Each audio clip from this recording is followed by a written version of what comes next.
Eliza is an award-winning writer, musician, disability advocate, and proud disabled woman. She is an editor and creator of the book We've Got This: Essays by Disabled Parents, which features parents who identify as disabled, deaf, or chronically ill.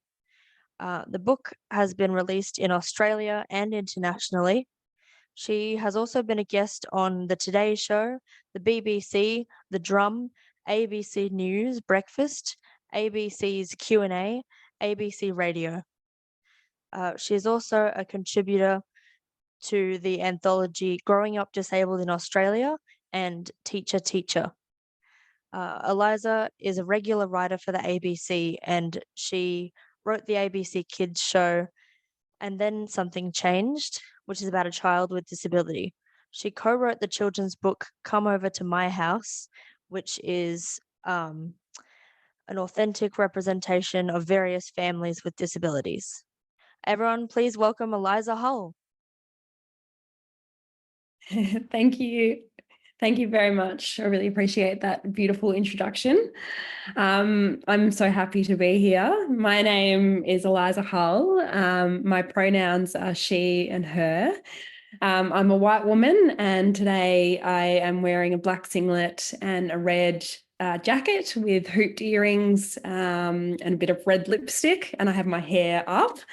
I am zooming in on Dja Dja Wurrung country, and I'd like to pay my respects to elders past, present, and emerging. I'm going to share a little bit about, I guess, my story as a disabled person, and also, I guess, a bit about how I came to write books, which is something that I love to do, and I especially love it because of the way that we can, I guess, tell stories that have been so underrepresented, especially in the disability space.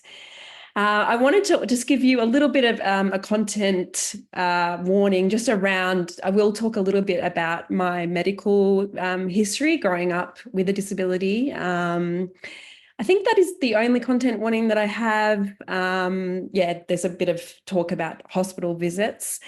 So I guess, to give you some context, I was born in 1985, and going in the 80s and the 90s, we look back and disability was really negatively portrayed in the media and really wasn't represented in literature. When I was just recently looking back at a news report, I was really shocked at how many disability slurs were used, even in, on ABC at that time. So we really have come a long way, but we still have, such a long way to go. So I think when I look back at that, I realize why, for me, growing up, I actually didn't identify with the word disability. Even though at age 5, I developed my disability. I was born with it, but didn't start to show symptoms until I was 5. And that looked like me falling over at school pretty much every single day. And so lots of hospital visits at the time. And I had several surgical operations, which meant that I was in and out of a wheelchair throughout school. At that time, it was very confusing because as a child, you just really, especially, I guess, with that context of disability not being something that was spoken about much and very stigmatized at the time. It was often, in medical spaces where I felt very, I guess, not listened to and not brought into the conversation about the surgery that I was about to have. So lots of, doctor's appointments, hospital visits, and finally I was diagnosed with a disability that's called Charcot-Marie tooth, which has nothing to do with my teeth, even though it's got that word in it. And for me now, it affects the way that I walk. I fall over still regularly. I have a lot of muscle pain and sensation loss. And I can't get upstairs unless, there is 2 railings that I can pull myself up on. And I get really fatigued and tired and also have brittle bones. So I'm often prone to breaking, my leg, which happened last year. So I guess throughout school, I really described my disability to people as a problem. when I would walk into a shop, people would say to me, what have you done to yourself, or what's wrong with you? And I would often say, I've got a leg problem, because it visibly affects my legs the most. And I just felt so inadequate as a teenager. Like, I really, there's a lot of hard teenage years, and where I didn't feel accepted. And I just really wanted it to go away. I wanted to hide. And so I just didn't use the word disability. And I actually realized that a lot of that has to do with A, the time, B, living in a house where my parents really wanted my disability to be fixed. But also because there was such a lack of representation in books. There was just really nobody that I could look up to, nothing out there. In fact, when I look back, the only book I remember seeing a person with disability represented, it was really seen as something that was negative or a tragedy, and very medicalized. So as an author and a disability advocate, I've now, during these years that I have spoken about having a disability, I've really witnessed firsthand the transformative power that books hold in, I guess, shaping young minds and fostering understanding and inclusivity. So I think, yet we still really do still have a long way to go. And I think when I look where we've come, I can see what we've changed, but we still, really need to keep promoting diversity and inclusion in children's books. I still feel that there really remains a huge, significant gap when it comes to authentically portraying characters with a disability. I often think, being a child with a disability and you're eagerly flipping through the pages of a storybook, searching for characters that look like you, that feel like you, that resemble you, who share your experiences, and also, share some of the barriers that you might face. To only find it being, absent or completely misrepresented. And that's exactly what it felt like for me as a child. And I think that is what causes children and young people to feel at times isolated and invisible. And it also can sometimes, I guess, create more misconceptions around disability, in my opinion. I think children are very curious human beings, which is so beautiful. Like, I feel like whenever a child speaks to me down the street and says, why do you walk like that? I always, I want to step in and have that conversation, because I think that it's important to not make it feel like it's a stigma. And I have seen parents where they try and push their children away and say, shh, don't look, don't look. And I actually feel like that creates more stigma for me anyway. But a lot of people with disability don't want to have those conversations, and that's absolutely fine. I think that ultimately, if we have books that represent disability in the home, then you'll find that children actually don't really need to have more conversations and don't need to maybe ask those questions of people with disability out in society. So I have been doing a lot of school visits and childcare visits and kindergarten visits, and you'll find that they might see that I walk differently, and they might look, and then you might read a children's book to them, and they might ask one question about disability, but then they move on to something else, like, why is she wearing that t-shirt, or why does he dance like that, or just something else that's non-related to disability. I think that authentic disability representation goes beyond tokenism or superficial inclusion. It requires authors to engage in meaningful research and consultation with individuals with disabilities. So that's exactly what I did, which I'll talk more about with Come Over to My House. So I actually was working at the time for Play School, and they were going to do a disability special, and they were even going to have a character that they were going to make like a toy with a disability. And unfortunately, it was going to be sitting with Jemima and Humpty Dumpty.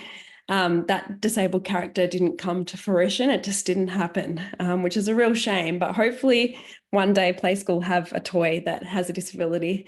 But I was working as in a consultation role, and we were doing a disability special, which was going to be a 3-part series for Play School, but it just didn't come off the ground, which was a real shame. But one of those ideas I had for Play School was that we could get children to go through the windows, and in each window there would be a different house that they would get to knock on the door, and they would come over to my house, and inside that house would be a family that, had things that were similar to families that didn't have a disability, but also did things a bit differently, and explored what it was like to have a mother, a father, a parent, or a child with a disability in the home. And when that didn't come off the ground with Play School, I decided, well, I'm going to turn it into a book. And so that's what I did with Come Over to My House. And I was lucky to have Sally Rippon as a friend. And so I reached out to her, which she's a writer of Billy B. Brown and Polly and Buster series. And we created Come Over to My House together. And it was a very inclusive connection where we got to write one line each, sitting around a table, using rhyme, and explore the lives of various people with disability. And also worked with an incredible illustrator, Daniel Gray Barnett, on Come Over to My House, which again, Sue's holding up the book Come Over to My House. Thanks, Sue. And was a lot of back and forth with Daniel, because Daniel hadn't really, he doesn't have a disability, and he hadn't really, I guess, ever illustrated people with disabilities. So there was a lot of consultation around how to make sure that those characters were portrayed in an authentic way. So I guess when I talk about that particular book, I really wanted to make sure we had a cross-section of disability. So we have a mother that's blind, a father and child with dwarfism, a mother who's deaf, a father with limb difference, a mother with an intellectual disability, a child who uses both a wheelchair and walking frame, and then a child and father who are autistic. I wanted to show various families that were from different backgrounds, that have different, intersectionality, who had different houses, who had different disabilities, and also showing families that where some people, 2 people in the family might have a disability, or some families where just one has a disability. I also, I guess, wanted to just show that these families are really just, everyday families. They're interesting, they're fun. And, I also wanted to focus on the disability, but also show other things about these people. For instance, the mother that's deaf, she doesn't like messes. So she always, it's a very, wants the children to clean up their messes. She has great clothes, very fashionable, and she loves to dance because she feels the sound.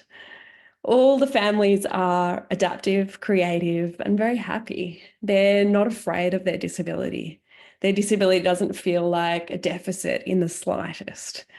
I also wanted to, I guess, squash some stereotypes while I was at it. So that includes, squashing that stereotype that a mother can't read to her children because she's blind, or a deaf mother can't dance to music, or a father with autism, he likes both noisy times and quiet times, or a father using a prosthetic attachment like a hook, hugging his family in a beautiful moment and showing that a hook is not scary. And a lot of the time we have seen it portrayed in books or TV, a hook as being evil or scary, for instance, even in the movie Hook.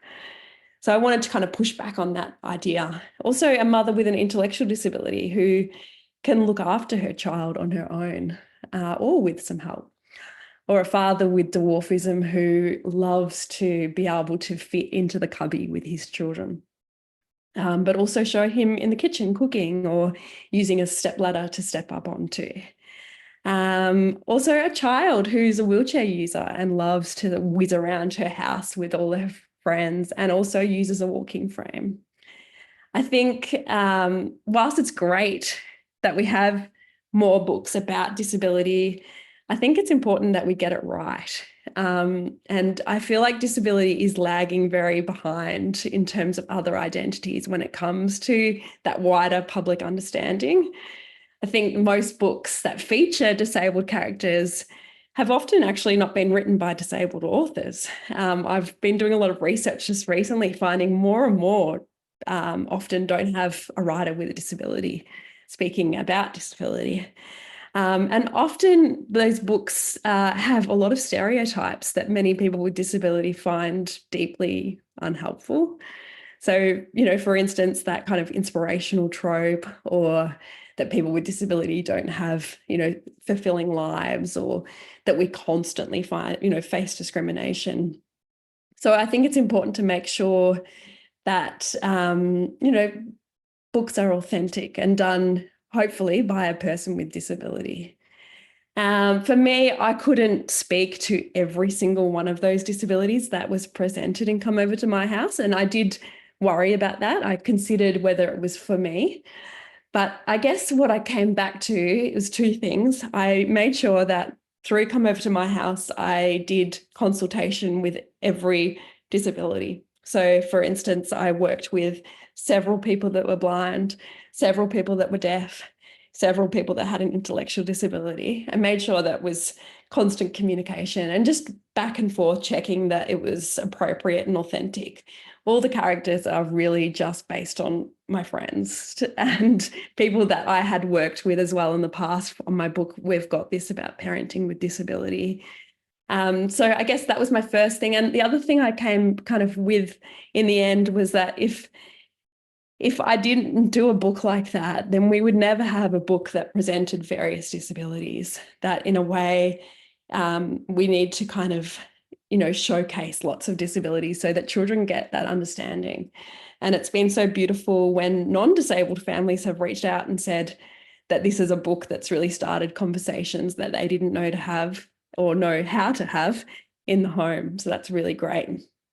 Other things that I'm currently working on at the moment is another book with Sally, which is about the social model of disability, which is about two characters, one with a disability and one without, that experience together a life or day, really, where they're faced with many physical barriers in the world and other attitudinal barriers, and realize that maybe together they could create a more accessible world, to show that it's not the child that needs to be fixed, it's the world that needs to be fixed.